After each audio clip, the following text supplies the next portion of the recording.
Thank you, Nate. So Nate hinted on the agenda for today. So let's first discuss the overview or the big picture of end of year one submission.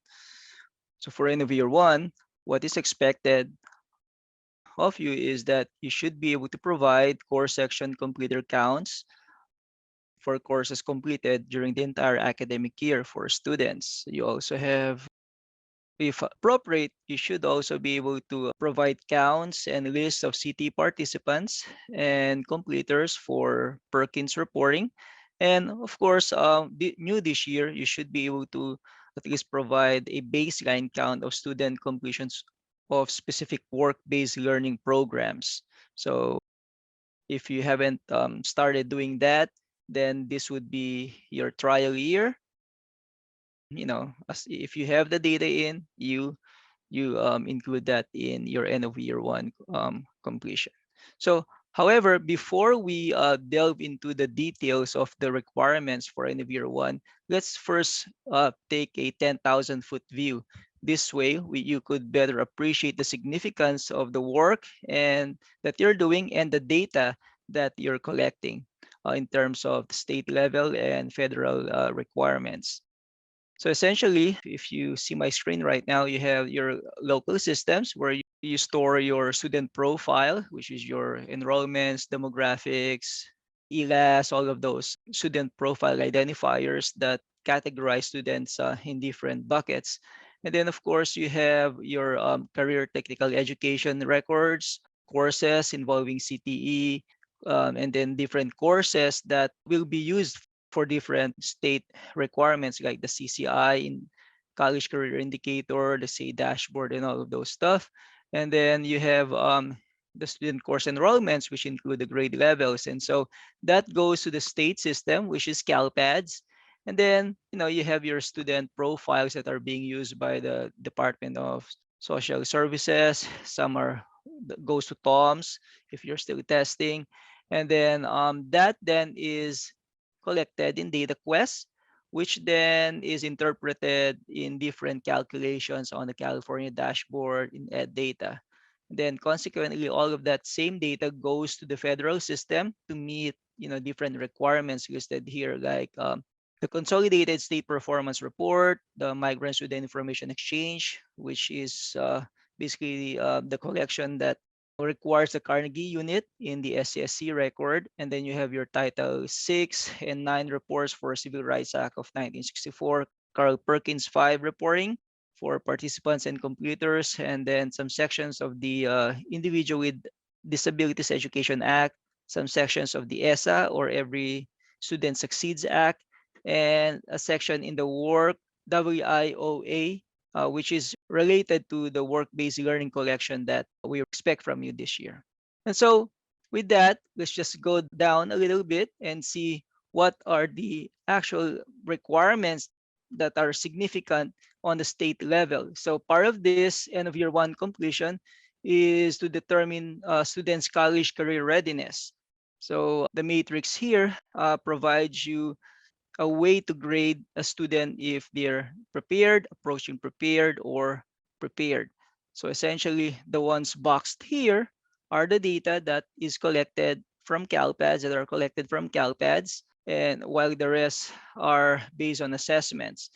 So all of these college credit courses, Seal of Biliteracy, Leadership Military Science, UCCSU requirements, and CT pathways, all of these are taken from your end of year one collection. And so with that, let's now go down to the CalPads level. So on the CalPads level, here are the different file types where those attributes or those data used for the CCI are collected from. So you have your student enrollment, your SDM for the seeds required for the courses, because you have to determine if a teacher is highly qualified or highly credentialed CTE teacher, which then you reflect on the course completion courses or records. So you have your state course codes that identify if a course is a college course, a CTE course. You have your course attributes. You also have your student course completion, which lists if the student meets the AG requirements, UCCSU requirements, You see the credits, grades, and the Carnegie units. And then the SCTE file, which includes the CTE pathway completers for this current academic year. And our new file this year, which is the work-based learning, which indicates the learning types that a student is participating in and the internship attributes associated to that work-based learning programs, and of course the hours that they took. So the files submitted are the SCNR, SDM, CRSC, SCSC, SCTE, and WBLR. But aside from this, of course, you have to maintain independently your student profile, which is, is expected to be updated once change in the student's information is on hand, like, student programs or the ELA. Maybe the student is now just took the summative test, and you also have to update your RFEPs. And so those are the things that you also have to consider. Now, in line with Nate's collaboration or coalition builder and project management and data leadership, these are the staff you need to involve to be able to successfully gather all of the data for end of year one. So you have your site staff, your registrars, program staff, your CTE subject matter experts, your site administrators, and also other student system support staff. So we're in mid-June and the initial deadline is in July. So if you haven't started yet, this is the time for you to gather all of the information and determine who you should be asking those information from, and that way you would be able to make it in time, and of course before all of the staff leaves for vacation. And then end of year, just a reminder, end of year one collection of the course SDM and SCSC is not compared to the courses you reported or to the data you reported in fall two. And so if you're worried about matching the same data you reported in fall two, please don't worry about that. Fall two is more towards staff credentials and the students enrolled in those courses that the staff are teaching, while end of year one is more towards the student completion. This is student centric. We need the students' grades, we need the students' performance.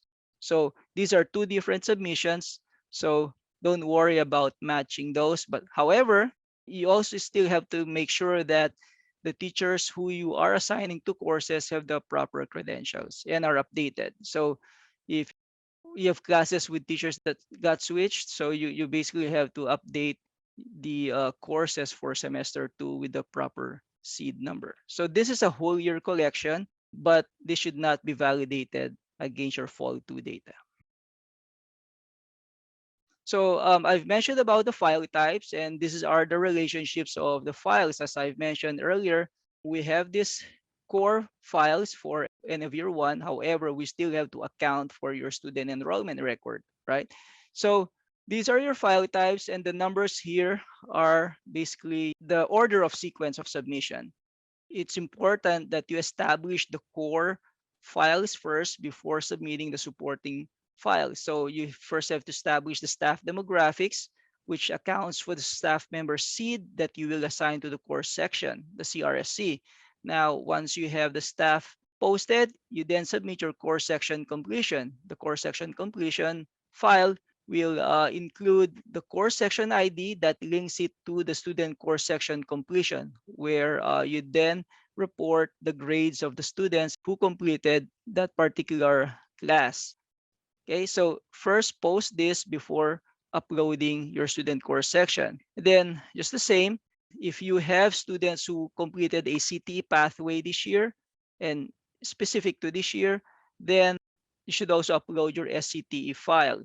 But make sure that you first post your CRSC before submitting this, and after the student course section completion, because Calpads will use the SCTE pathway versus the student course section completion, and it will determine if the pathway that you're claiming that the student finished. Calpads will look for the specific capstone that the student completed for this current academic year. And then also on the other side of the spectrum is the student side. So again, you have to make sure that you have to update your student enrollments, because the enrollment will be used to determine if you have ownership of the student, because it doesn't make sense to submit a student course section completion of student that you don't have enrolled, right? And then that's the same thing for the work-based learning. Okay, so moving on. So for end of year one, we have always questions of what schools need to submit data and what grade levels are required to be reported.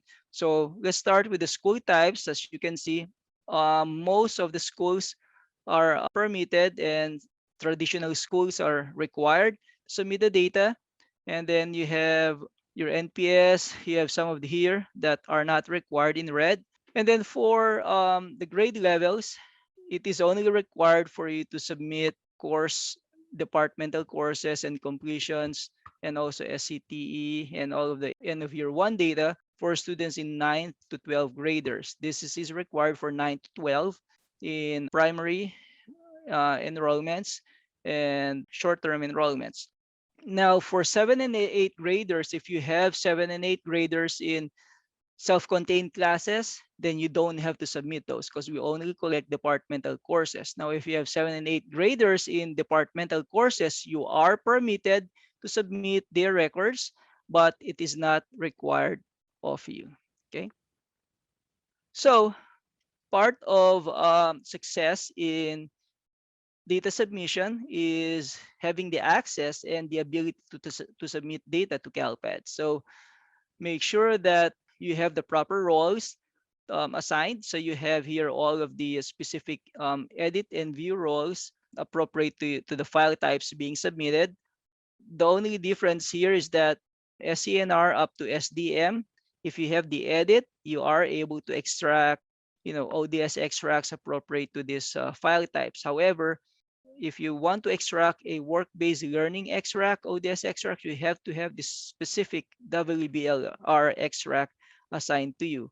And as a reminder, these three new roles is not automatically added to a user's account. So if you have someone you need to submit WBLR, then please do assign these roles. Okay.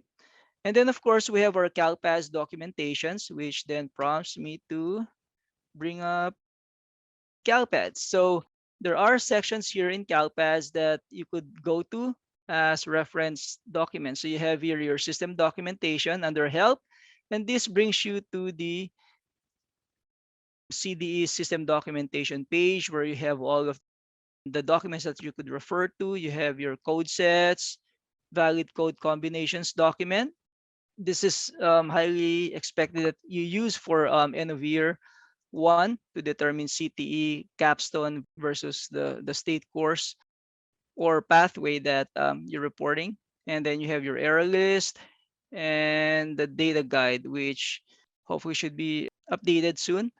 And then you also have here your communications, which provides you the flash. So anything that's related to end of year one, you could probably refer here. If you do a control F and type work based, you should be able to look at all of the flash updates or guidance from the state regarding work-based learning reporting.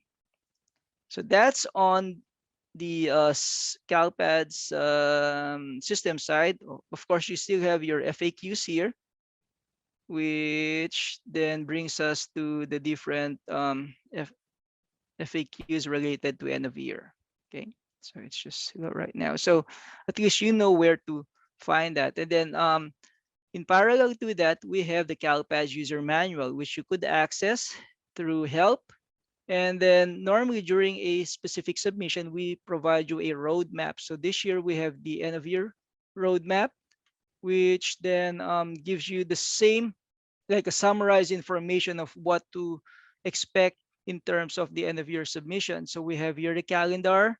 You have here a end of year submission checklist. I recommend you download this so that you can look at the checklist and assign people that would collect the data, and then there's a sense of accountability in terms of data collection.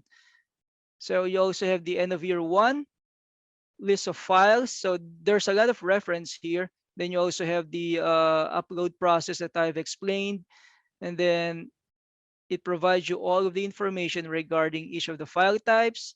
And there are also videos that's also on our YouTube channel that is embedded on the pages. So So these are just some of the basic resources you could refer to, and this would really help you in determining what data to collect and what to submit for Calpads. Okay. And we also have the work-based learning toolkit, which Nate will explain later, and also the updated California dashboard handbook, which will be useful with regards to your college career readiness, indicators, and the requirements behind it. Okay, so we now go to course completion, and I hand over the presentation to Nate.